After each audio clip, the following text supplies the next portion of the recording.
નમસ્કાર વિદ્યાર્થી મિત્રો, આપણે આવનારી જે એકમ કસોટી છે એના અનુસંધાનમાં જે આપણે મળી રહ્યા છે, જે આપણી ચોથી એકમ કસોટી ક્યારે લેવાની છે વિદ્યાર્થી મિત્રો, આપણે કહી શકાય છે 12/12 આપણી એકમ કસોટી હશે. તો 12/12 જે આપણી એકમ કસોટી લેવાની છે એમાં અભ્યાસક્રમ શું છે, એ કેવો પ્રશ્ન આવશે, કેવા કેવા પ્રશ્નો પૂછાય છે, એની ચર્ચા આપણે કરવાની છે. તો એના માટે આપણે જૂની એકમ કસોટી જે છે એને આપણે ધ્યાનમાં લઈશું, જે ડિસેમ્બર 2023માં જે આપણે પૂછાઈ ગઈ છે. તો એવી જ આપણે આમાં છે, બહુ જાજો ફેરફાર છે નહીં, ખાલી આંતરિક વિકલ્પના પ્રશ્નોમાં ફેરફાર હશે અથવા દેવામાં, બાકી કોઈ ફેરફાર હશે નહીં. તો આપણે અભ્યાસક્રમની જો વિદ્યાર્થી મિત્રો વાત કરવા જવી તો પ્રકરણ નંબર 5, પ્રકરણ નંબર 6 અને પ્રકરણ નંબર 7. તો આપણે જે 12/12 તારીખે લેવાની છે તો એનો અભ્યાસક્રમ કયો છે, તો એનો અભ્યાસક્રમ પણ આ જ છે. એટલે કે પ્રકરણ નંબર 5, પ્રકરણ નંબર 6 અને પ્રકરણ નંબર 7. આ 3 ચેપ્ટરો આપણને આવનારી જે પરીક્ષા છે એમાં આ ચેપ્ટરો છે. તો આ ચેપ્ટરો એમનામ જ છે, એટલે આપણે આ ચેપ્ટરોને એટલે કે આ પ્રશ્ન બેંકને સમજવી જરૂરી છે. તો આપણે જોઈ લઈએ પ્રશ્ન બેંકમાં કેવા કેવા પ્રશ્નો પૂછાયેલા છે. તો આપણે જે પરીક્ષા આપવાની છે એમાં તમને આ પ્રશ્નો મદદરૂપ થશે. તો ઝડપથી, કયા ખર્ચને માપી શકાતો નથી? વાસ્તવિક ખર્ચ, નાણાકીય ખર્ચ, વૈકલ્પિક ખર્ચ કે લાંબા ગાળાનો ખર્ચ. તો કયો ખર્ચ માપી ન શકાય? તો આપણે જાણવી છે કયો આવશે, પહેલી પરીક્ષામાં વાંચેલું પણ છે. વાસ્તવિક ખર્ચની અંદર માપી શકાતો નથી. કેમ તો કે એમાં થાક, કંટાળો ને એવું લાગે છે, એને માપી શકાતો નથી. વૈકલ્પિક ખર્ચના ખ્યાલને વ્યવસ્થિત સ્વરૂપ કોણે રજૂ કર્યું છે?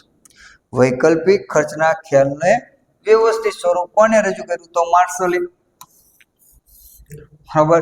સ્થિર ખર્ચ રેખાનો ઢાળ કેવો હોય? તો સ્થિર ખર્ચ રેખાનો ઢાળ કેવો હોય? આ રીતનો. એટલે એનો શું કહેવાય? એક સ્તરીને સમાંતર. સ્થિર ખર્ચ એટલે શું? ઉત્પાદનના પ્રમાણમાં વધઘટ થાય પણ જે ખર્ચમાં કોઈ ફેરફાર થતો ન હોય તો તેને સ્થિર ખર્ચ કહેવાય. તો આપણો જવાબ બનશે એક સ્તરીને સમાંતર. વાસ્તવિક ખર્ચનો ખ્યાલ કયા અર્થશાસ્ત્રી રજૂ કરે? જો વાસ્તવિક ખર્ચનો ખ્યાલ પ્રશિષ્ટ, ઓસ્ટ્રેલિયન, કેન્સ કે નાણાવાદી? તો વાસ્તવિક ખર્ચનો ખ્યાલ એ પ્રશિષ્ટ અર્થશાસ્ત્રીએ રજૂ કરેલો છે. કયા બજારમાં સરેરાશ આવકની રેખા કરતા સીમાંત આવકની રેખા નીચી હોય છે? કયા બજારની અંદર એમ કહી શકાય છે કે સરેરાશ આવકની રેખા કરતા સીમાંત આવકની રેખા નીચી હોય છે? બરોબર છે. તો કયા બાબતમાં કહી શકાય આપણે?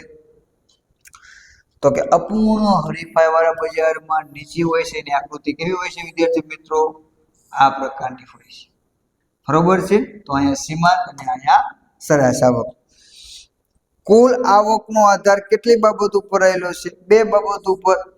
એકમ દીઠ કિંમત અને વેચાણના પ્રમાણ ઉપર 2 બાબત ઉપર રહેલો છે.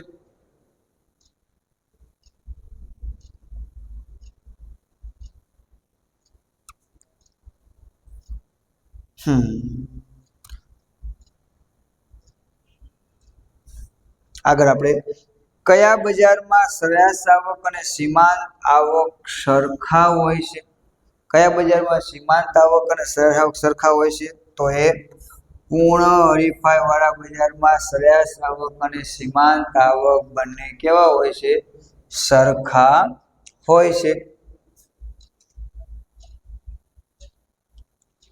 સમાન ગુણી વસ્તુ કયા બજારનું લક્ષણ છે? સમાન ગુણી એટલે કે રૂપ, રંગ, કદ, આકાર, વજન બધું સરખું છે તો એ પૂર્ણ હરીફાઈ વાળા બજારનું એ લક્ષણ છે, આપણે કહી શકાય છે. બીજું લક્ષણ છે, મહત્વનું લક્ષણ છે, નીચેનામાંથી કયું રાષ્ટ્રીય બજાર નથી? ડેરી પ્રોડક્ટ, સાડીનું બજાર, ત્યારબાદ હિન્દી ભાષાની નવલકથા કે માટીના વાસણનું બજાર. તો કયું બજાર જે છે એ રાષ્ટ્રીય બજાર નથી? નો મતલબ 3 બાબતો છે રાષ્ટ્રીય બજારમાં. બરોબર છે. તો આપણે જોઈ શકાય કે માટીના વાસણનું બજાર એ કેવું છે? સ્થાનિક બજાર છે તેમ આપણે કહી શકાય. કયા બજારમાં પેઢીઓ પ્રવેશ બંધ હોય છે, એટલે કે બજારમાં પ્રવેશ કરી શકાતો નથી, તો એ ઇજારાવાળા બજારમાં પેઢીઓનો પ્રવેશ બંધ હોય છે. વસ્તુનું એક જ વેચનાર એટલે કે ઇજારાદાર, આ વ્યાખ્યા કયા અર્થશાસ્ત્રીઓ આપી છે કે વસ્તુનું એક જ વેચનાર એટલે કે ઇજારાદાર, આ વ્યાખ્યા કયા અર્થશાસ્ત્રીઓ આપી છે, તો પ્રોફેસર સ્ટ્રીગલરે જણાવેલું છે. કયા બજારમાં પેઢી એ જ ઉદ્યોગ બને છે, કયા બજારમાં પેઢી એ જ ઉદ્યોગ, તો પેઢી એટલે વસ્તુનું ઉત્પાદન કરનાર કોઈ કારખાનું કે પેઢી, ઉદ્યોગ એટલે કે આ કોઈનો સમૂહ, બરોબર છે. પણ અહીં ઇજારાવાળા બજારની અંદર તો બંને એક જ છે, કારણ કે વેચનાર પણ એક છે, ઉત્પાદક પણ એક જ છે. કિંમત ચૂસતા કયા બજારમાં જોવા મળે છે, તો એ છેલ્લું આપણું બજાર છે અલ્પહસ્તક ઇજારો, જેને ખાંચાવાળી માંગ રેખા આપણે કહેવી છે. પરસ્પર અવલંબન કયા બજારમાં જોવા મળે છે, તો પરસ્પર અવલંબન નીચેનામાંથી કયામાં છે, તો કે અલ્પહસ્તક ઇજારામાં જોવા મળે છે. માનવ વિકાસ અહેવાલ મુજબ 2014 મુજબ પ્રમાણે ભારતની માથાદીઠ આવક કેટલી હતી, તો $5150. ભારતમાં કેવા પ્રકારની બેરોજગારી જોવા મળે છે, તો ભારતમાં માળખાગત બેરોજગારી જોવા મળે છે. 2013માં માનવ વિકાસ આંકની દ્રષ્ટિએ વિશ્વમાં ભારતનો ક્રમ કયો હતો, ભારતનો ક્રમ કેટલામો હતો, 136મો હતો. ભારતના ખેતી ક્ષેત્રથી 2011માં કેટલા ટકા લોકોને રોજગારી મળી હતી, તો 49, આંકડાકીય 48.9 એનો સાચો આંકડો છે, તો આપણે 49 કહી શકાય. 2011-12માં સેવા ક્ષેત્રનો રોજગારીમાં કેટલો ફાળો હતો, સેવા ક્ષેત્રનો ફાળો રોજગારીમાં કેટલો હતો, 26.9. ભારતમાં બેરોજગારી માટે કેટલા ક્ષેત્રો તારવવામાં આવેલા છે, 3. કયા કયા, કૃષિ, ઉદ્યોગ અને સેવા ક્ષેત્ર. વિદ્યાર્થી મિત્રો, આ પ્રશ્ન વિદ્યાર્થી મિત્રો થોડોક ચેક કરી લેજો, થોડો કન્ફ્યુઝ વાળો છે. વાસ્તવિક ખર્ચનો ખ્યાલ કયા અર્થશાસ્ત્રીએ રજૂ કરેલો છે, પ્રશિષ્ટ, ઓસ્ટ્રેલિયન, કેન્સ કે નાણાવાદી, બરોબર છે. તો થોડુંક જોઈ લેજો, મારા ખ્યાલ પ્રમાણે એમાં ફેરફાર હોઈ શકે. વૈકલ્પિક ખર્ચ એટલે શું, કોઈ એક શ્રેષ્ઠ વિકલ્પ જતો કરવો હોય તો એને વૈકલ્પિક ખર્ચ કહેવાય. સ્થિર ખર્ચ એટલે શું, તો કે ઉત્પાદનના પ્રમાણમાં ફેરફાર થવાથી ખર્ચમાં કોઈ ફેરફાર ન થતો હોય તો એ સ્થિર ખર્ચ છે. નાણાકીય ખર્ચ કોને કહેવાય, જે ખર્ચને આપણે નાણાંના સ્વરૂપમાં રજૂ કરવાનો થાય તે નાણાકીય ખર્ચ. સીમાંત ખર્ચ માટેનું સૂત્ર, તો TCN MN TCN એટલે એનું સૂત્ર આપણે એમ કહી શકાય છે, MC બરાબર TCN -1. ટૂંકો ગાળો એટલે શું, તો ટૂંકો ગાળો એટલે કે જે સાધનોમાં ફેરફારની કિંમત ટૂંકા ગાળામાં થતી હોય, આ બદલાવી આવશ્યક ન હોય તે. આવકના કયા ખ્યાલને કિંમત કહી શકાય, સરેરાશ આવક. સીમાંત આવક એટલે શું, એક એકમના વધારાથી આવકમાં જે વધારો થાય એ સીમાંત આવક છે.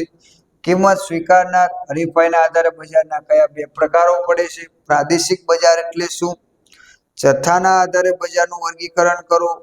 પૂર્ણ હરીફાઈવાળા બજાર એટલે શું, વેચાણ ખર્ચ એટલે શું, ભારતમાં બેંકની સ્થાપના કયા વર્ષે થઈ. પ્રાચીન ભારત કઈ સંસ્કૃતિનો સમન્વય છે, તો કે સિંધુ ખંડની સંસ્કૃતિ, આર્ય સંસ્કૃતિ. ભારત દેશ કયા પ્રકારની શાસન વ્યવસ્થા ધરાવે છે. ભારતમાં 1757 થી 1858નો સમયગાળો કયા નામે ઓળખવામાં આવે છે, ઈસ્ટ ઇન્ડિયા કંપનીનો સમયગાળો હતો. ભારતમાં વ્યાપાર અર્થે કઈ કઈ વિદેશી પ્રજાઓ હોય, તો ફ્રેન્ચ છે, પોર્ટુગીઝ છે, ડચ છે, અંગ્રેજો છે. ભારત દેશનું નામ કયા રાજા અને રાણીના પુત્ર પરથી રાખવામાં આવ્યું, તો આપણે રાજા દુષ્યંત અને રાણી શકુંતલાના પુત્ર જે ભરત નામ હતું, બંનેના પુત્રનું નામ, એ ભરતના નામ પરથી ભારત નામ રાખવામાં આવ્યું તેમ કહી શકાય. તો આ એકી ગુણના પ્રશ્નો હતા. વિભાગ C ના પ્રશ્નો તમે ઝડપથી જોઈ લો વિદ્યાર્થી મિત્રો. સરેરાશ સ્થિર ખર્ચ એટલે શું, ઉદાહરણ આપો. લાંબા ગાળે બધા જ ખર્ચ અસ્થિર બની જાય છે, સમજાવવું.